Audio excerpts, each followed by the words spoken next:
নমস্কার, মানি মেকিং মাইলেজের যাত্রা আজকে আবার আমরা শুরু করছি 9th ডিসেম্বরের জন্য। আজকে নিফটি একটা ভালো বেয়ার ক্যান্ডেল তৈরি করেছে। লাস্ট দুটো ট্রেডিং ডেতে যে দুটো বুল ক্যান্ডেল তৈরি করেছিল, আজকে প্রায় সেটাকে কভার করে একটা বেয়ার ক্যান্ডেল তৈরি করেছে। আর আমাদের ট্রেন্ড লাইনের নিচে নিফটি এখন ট্রেড করছে। নিফটির মধ্যে আমাদের একটা ভালো ফল আমরা দেখতে পেয়েছি। যাই হোক, নিফটি সাপোর্ট নিয়েছে 25,900 লেভেলটাতে, 900 থেকে 880। এই জোনটা কিন্তু একটা important support zone. By chance যদি নিফটি এই জোনটাকে ব্রেক করে, তাহলে কিন্তু অনেকটা নিচে স্লাইড করতে পারে। আগামী দিন যদি বাই চান্স নিফটি এই লেভেলটাকে ব্রেক করে ট্রেড করতে শুরু করে, সেই ক্ষেত্রে আমাদের টার্গেট বেরিয়ে আসতে পারে 25,850 ইনিশিয়াল টার্গেট।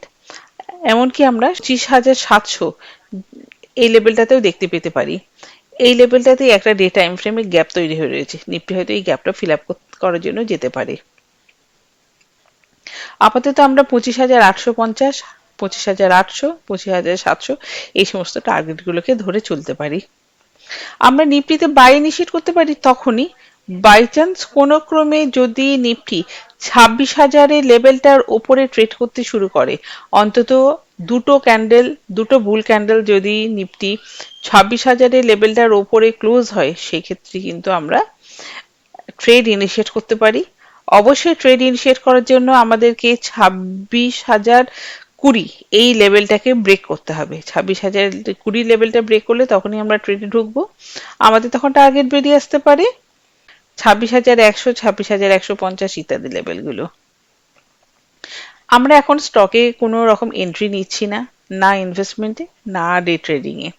কারণ নিফটিতে যদি একটা ফল হয়, সেই ক্ষেত্রে স্মল ক্যাপ, মিড ক্যাপ যেহেতু আরো বেশি উইক ছিল, সেখানে বেশি করে ফল আমরা দেখতে পারি, বা একটা সেখানে বড় কারেকশন অবশ্যম্ভাবী।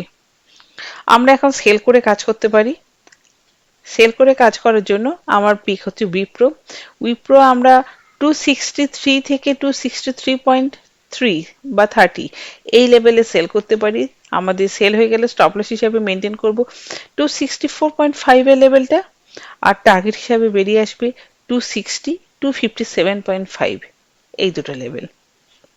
আজকের জন্য এটুকুই। Thank you, good night, best of lakh.